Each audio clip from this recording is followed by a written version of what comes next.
Welcome to the Force and Freedom Podcast.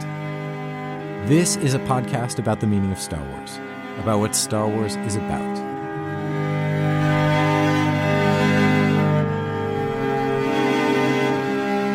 And when I ask, what is Star Wars about, I'm trying to get at something beneath the surface of the movies.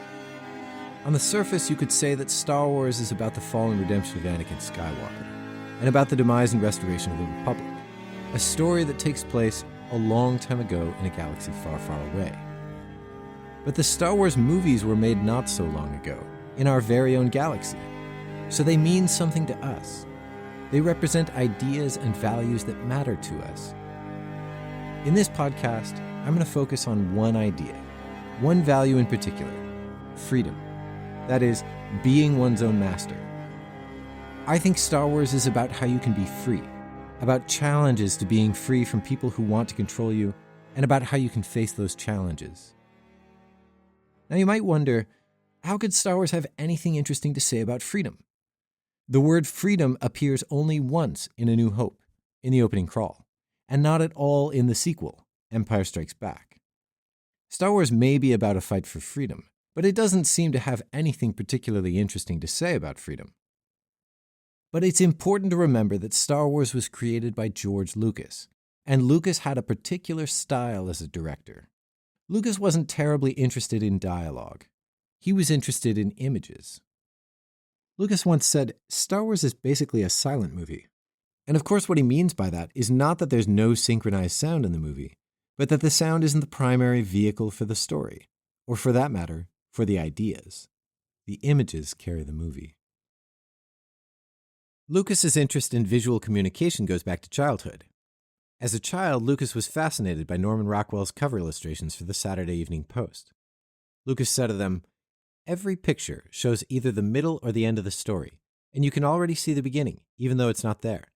You can see all the missing parts, because that one frame tells you everything you need to know." Lucas later described his filmmaking in film school in these terms: "I was into trying to create emotions through pure cinematic techniques. All the films I made during that time center on conveying emotions through a cinematic experience, not necessarily through the narrative. Throughout my career, I've remained a cinema enthusiast. Even though I went on to make films with a more conventional narrative, I've always tried to convey emotions through essentially cinematic experiences." Now, what he meant by cinematic experience is the kind of experience that's unique to cinema. Lots of different art forms tell stories. You can tell a story in a novel, you can tell a story through a painting, you can tell a story through a movie. Story isn't essentially cinematic. What's essentially cinematic is the moving picture.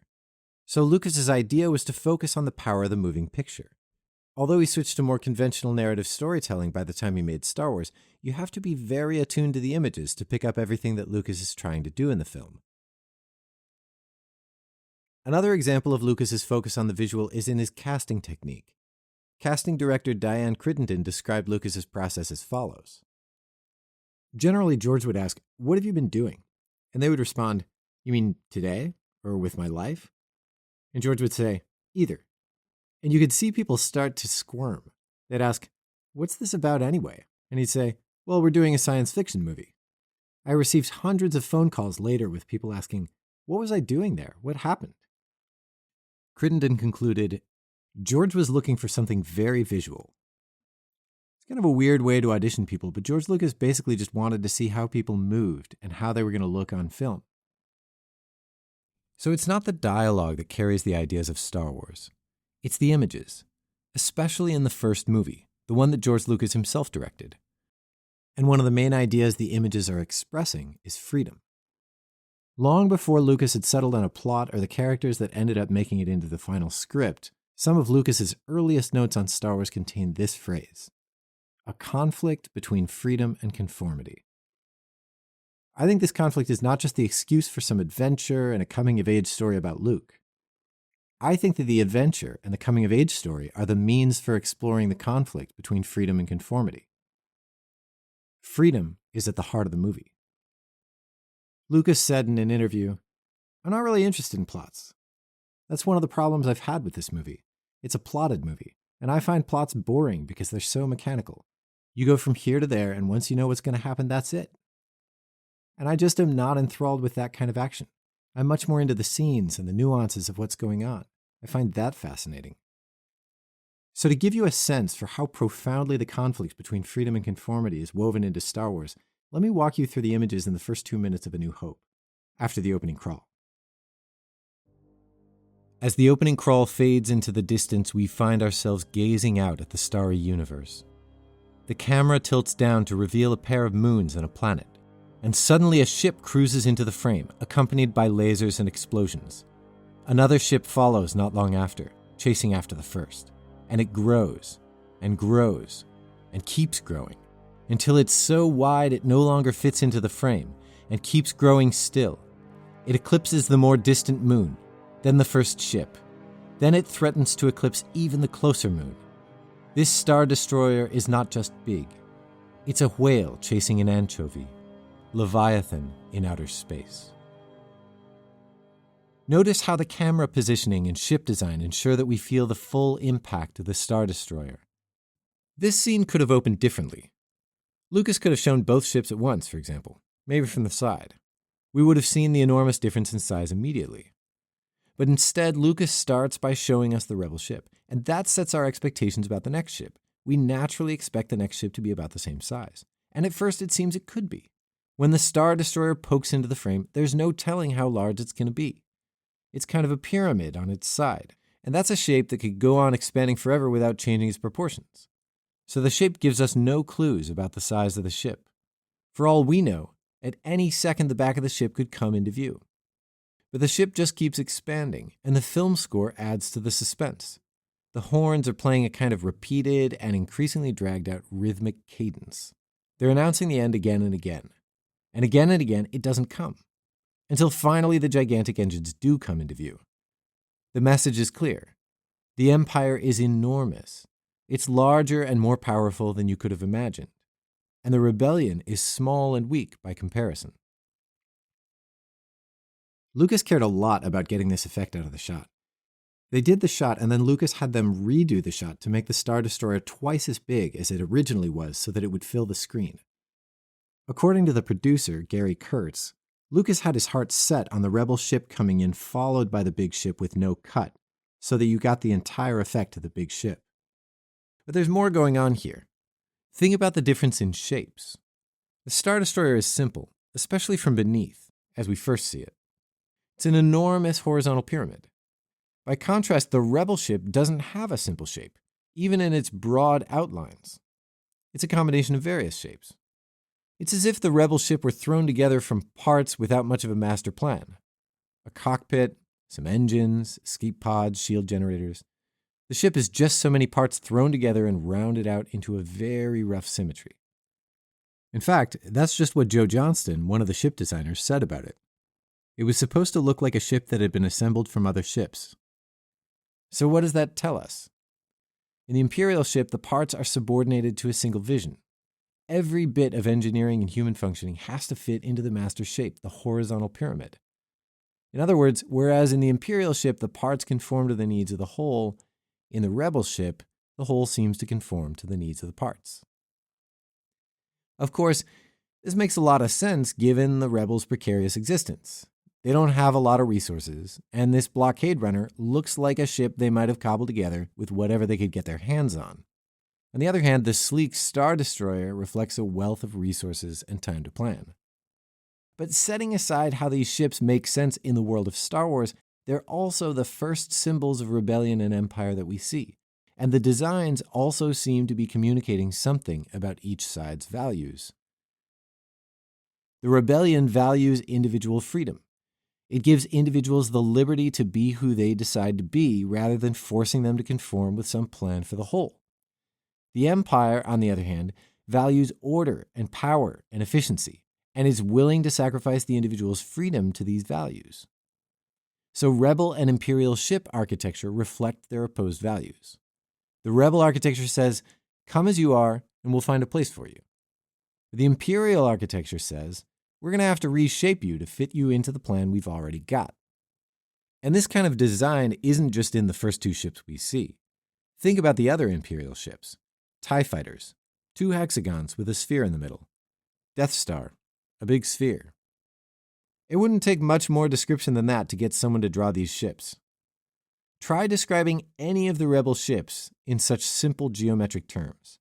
Even the X-Wing is so much more than just an X, and it's not even really an X in the first place. The wings are too flat to be an X. How flat? Well, it's not a simple geometric shape, so it's hard to describe exactly. And then how do you describe the fuselage and the cannons and the engines that add so much to its profile? And the X-Wing is probably the easiest one to describe. Look at the Rebel fleet in Empire Strikes Back and Return of the Jedi. I don't even know where to start to describe some of those ships. And if you think I'm reading too much into this, consider what Lucas's first model maker, Colin Cantwell, had to say about designing the ships. He said, "My premise was that you had to instantly know the bad guys from the good guys by how a ship looks and feels." How do you communicate who's on what side with the ship design? You have to think about what each side stands for, and then reflect that in the design of the ship. Joe Johnston said this about the TIE fighters.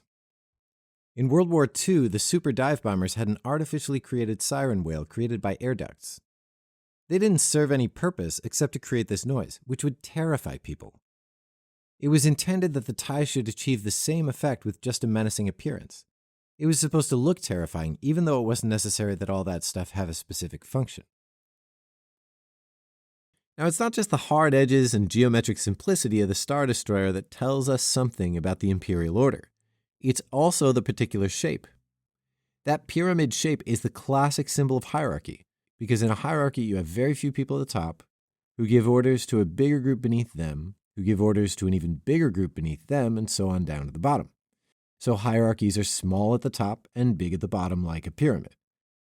And after seeing the Star Destroyer enter the screen as an enormous pyramid bearing down on us from above, we see it from the front and realize that there's a command bridge mounted on top of it. And at the risk of reading too much into these images, we might say that that's another layer of hierarchy. And this all makes sense because the Empire is very hierarchical, as powerful organizations tend to be. If you want to get things done efficiently, it helps to have a chain of command. Contrast this with the Rebel ship, which has little discernible hierarchy.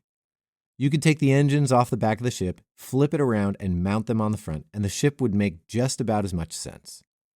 And this makes sense, because a rigid hierarchy would conflict with the Rebel emphasis on individual freedom, with the individual's ability to make decisions about what to do and who to be.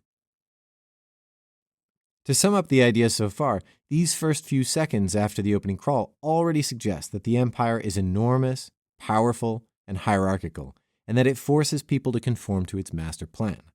And the rebellion is small, weak, and egalitarian, and it yields to the needs of its individuals.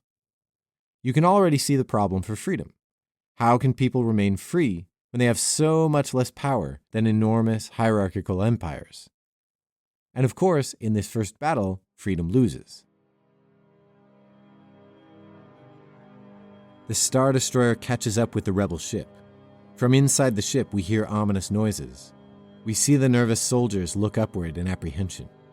The next shot takes us outside the ship, which is being sucked into the Star Destroyer's docking station, swallowed by its gaping mouth. In earlier drafts of the script, the Star Destroyer didn't have a docking station. It just got really close to the Rebel ship, and some stormtroopers jumped out. But there's something fitting about seeing the Rebel ship get sucked into the Star Destroyer. It looks like a giant space whale is eating a smaller fish through a mouth on its underbelly. The metaphor here is apt. Think about what digestion is. It's this miraculous process that turns something that's not us into something that's part of us. A hamburger is turned into human flesh and the energy for powering it. We take the matter and strip the original animal or vegetable form and give it human form. Digestion is a process of breaking things down and making them a part of oneself. And this is exactly what empires do when they conquer other people. They take one form of life, one form of political organization, and they absorb it. They bring it into their territory, their body. And in the process, they strip off the conquered people's original form of organization and impose their own political order, at least partly. And just like in digestion, empires do this to provide territory, resources, and power for themselves, matter and energy. It's a kind of political digestion. So what we're seeing when the Star Destroyer swallows the Rebel ship is really a fitting representation of the problem that empires pose for freedom. And I think this problem is at the core of the movie. It's not just that there are two ways of organizing people, one hierarchical and oppressive, and the other democratic and free. It's that hierarchical, oppressive empires conquer other states and make them their own. They're a threat to democracies. They're a threat to the freedom of people that aren't even a part of them. They digest people. They strip them of aspects of their individuality and political customs and whatever else gets in the way of the purposes of the empire. Conquered peoples are forced into conformity, reshaped as the tissues of the empire, placed within the pyramid, the master scheme. And by the way, this isn't the last time we're going to see this metaphor. It comes up again when the heroes get trapped in the Death Star's trash compactor. The trash compactor has a pinkish hue, like the inside of a stomach, and the trash is soaking in a murky liquid that recalls digestive fluids. And suddenly it starts to churn, like a stomach churns to process its contents. It even has a tapeworm. The thought is, the trash compactor is symbolically trying to digest the rebels, to strip them of their individual character, to turn them into raw material for the empire. And the digestive metaphor maybe even continues in Empire Strikes Back. There's this moment when the Millennium Falcon escapes capture by floating away with a Star Destroyer's waste. But that's a story for another day. Let's get back to the beginning of Star Wars. There's one more critical thing to point out about the images in the first 2 minutes. Our first shot inside the ship is of C-3PO and R2-D2. C-3PO looks a lot like another gold humanoid robot called the Maschinenmensch. The Maschinenmensch is from an old silent film called Metropolis, and there's a reason they look alike. C-3PO was designed with the Maschinenmensch in mind. The idea that C-3PO would look like the Maschinenmensch from Metropolis dates back to Lucas's first conception of the droids.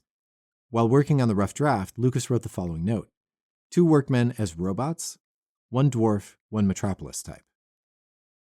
Now, the Maschinenmensch and C-3PO themselves seem to have very little in common, other than appearance. But the film Metropolis has a lot in common with Star Wars, and I think one point behind C-3PO's design is to get us thinking about these similarities. Metropolis was part of a film movement called German Expressionism. It was a movement that flourished in the 1920s. German Expressionist films tended not to be very realistic. They often had bizarre, stylized sets and costumes. They used these to convey their themes. There might be crooked doors, bizarrely slanted walls or ceilings, a table with legs far too tall, strange makeup and costumes, unusual camera angles, and lighting that casts striking, even terrifying shadows. This was the original Tim Burton, and these things could express the themes of the movie very vividly. The thought might be something like this: if you want to depict the horrors of having lived through World War I, instead of making a realistic-looking film, why not make the sets and costumes look bizarre, even horrific? That would express visually how alienating everything is. The same techniques show up in Star Wars. We don't always notice this because Star Wars is a space fantasy. It's easy to think of the visuals as just for entertainment. The Empire has this kind of a ship because it looks cool, or because that's the kind of ship empires have in space fantasy. But sets and costumes in Star Wars are often used in the same way as in German Expressionism, to communicate something about the subject matter. So one reason that C-3PO looks like the Maschinenmensch might be to tell the audience, this is a movie in the German Expressionist style, a movie that sets realism aside and expresses ideas through its images. Again, remember what Colin Cantwell said about the ships. My premise was that you had to instantly know the bad guys from the good guys by how a ship looks and feels. But I think C-3PO is also supposed to remind us of something more specific to Metropolis. Star Wars and Metropolis have some of the same subject matter. Their images explore some of the same ideas. Metropolis is the story of a dystopian society in which a ruling class lives off the exploited labor of an underground working class. It's a story of power, domination, and hierarchy, and a story of liberation from them. One of the many arresting uses of German Expressionist technique in this film is in the depiction of the workers walking to work. They stand in perfect rank and file, each in exactly the same posture, stooped over with weariness, eyes staring at the ground before their feet. They walk in locked step in a synchronized shuffle that could almost be called a march if it weren't devoid of any vigor. They sway from side to side with each step, as if they're struggling to keep balance after a day of exhausting labor. Of course, the uniformity of all this is completely unrealistic, But the idea isn't to portray the workers as they would likely behave in reality, but to express the consequences of their work visually. The workers' uniformity shows not only that a day of work sapped these workers' energy, but also that the years of work have stamped out these workers' individuality and humanity. And when we see them at work, we discover the source of their uniform movements. Each worker at the power plant has a station with knobs and levers he has to manage. As if to the ticking of a metronome, the worker's hands fly from one knob to the next, keeping up with the demands of the machine. The workers' very body movements are forced into conformity with the rhythm of the machines they're tied to. Their motions look mechanical rather than organic, uniform rather than individual. Everyone moves at the same time and in roughly the same ways. The effect is visually mesmerizing. As we've been seeing, Star Wars has some of the very same subject matter. Both films are about rebellions against hierarchical and oppressive societies that force individuals into conformity. Star Wars even borrows some of Metropolis's imagery, the use of giant machines as visualizations of the order being imposed on people. Now, there's much more to be said about Metropolis and Star Wars, but let's set that aside for now. There's also something to be said about the design of R2-D2, which is modeled on a robot from Silent Running, but we'll set that aside too. My point in all this is that Lucas is trying to communicate with his audience visually. Now, I don't want to exaggerate the degree to which the conflict between freedom and conformity dominates the design in Star Wars. Lucas had other interests guiding him. For example, a sense of realism that in fact tends to conflict with German expressionism.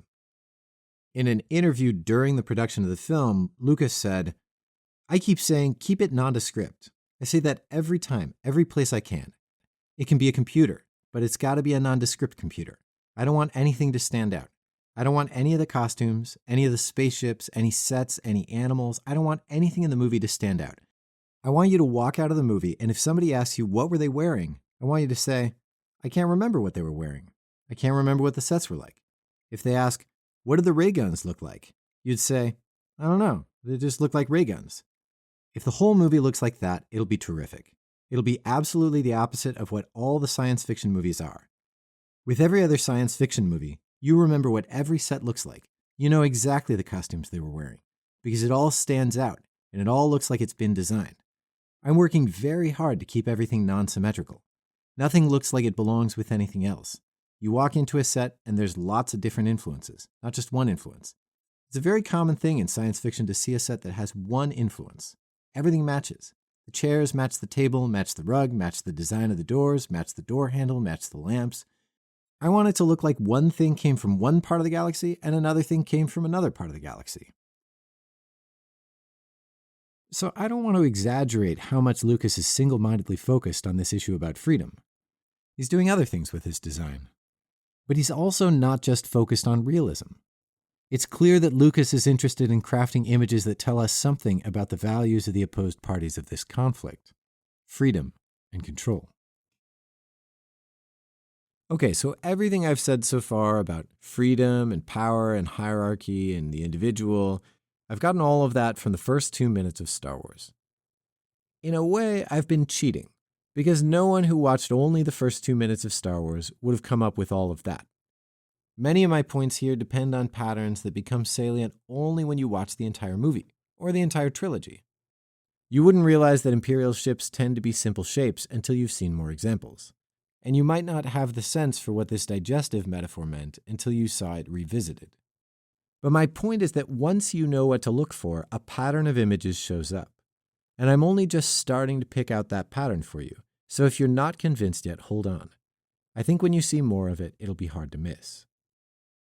I'm going to argue that when you look carefully, the images of Star Wars tell a story about freedom and the threat to freedom from hierarchical organizations. Organizations that impose conformity from the top down. Organizations that swallow up groups and individuals and don't let them determine themselves. Star Wars is about resisting that power. Now, I think it's important to recognize that this problem isn't just an accident. It's not just that there happen to be some bad people who get in positions of power and want to control everybody around them. There's a reason why oppressive empires tend to emerge. And you can identify it just by thinking about the design of these ships. It's hard to make a good, streamlined ship without suppressing the individuality of some of the parts. And if you won't streamline your ship, and someone else does, they're going to be able to outrun and outfight you. And since they're the kind of people who don't mind suppressing individuality, they won't have any scruples about dominating you and making you a part of the empire. So it's not an accident when tyrants get into power. But this isn't just a problem at the level of governments. It shows up in all sorts of places. It shows up in the business world, shows up in work environments, shows up in social organizations, in schools, even within families. Of course, within families, you don't get full-blown empires, but you do get people who are using all sorts of pressure to control others' behavior. At this point, I've only talked about the first 2 minutes of A New Hope, and we've barely scratched the surface of the ideas about freedom in the movie, but unfortunately, we're about out of time. Still, we've uncovered something important, something that most interpretations of Star Wars don't give enough attention, which is that the ideas of Star Wars are communicated visually. So if you want to understand what Star Wars is about, you have to pay close attention to the images, and not just the dialogue, the plot, or the characters. And if you watch the first couple minutes of Star Wars closely, there's every reason to think that this is a movie about freedom. Thank you for joining me for this first episode of the Force and Freedom podcast. If you like the podcast, hit the subscribe button, and think about whether there's a Star Wars fan in your life who might like to hear about it. May the Force be with you.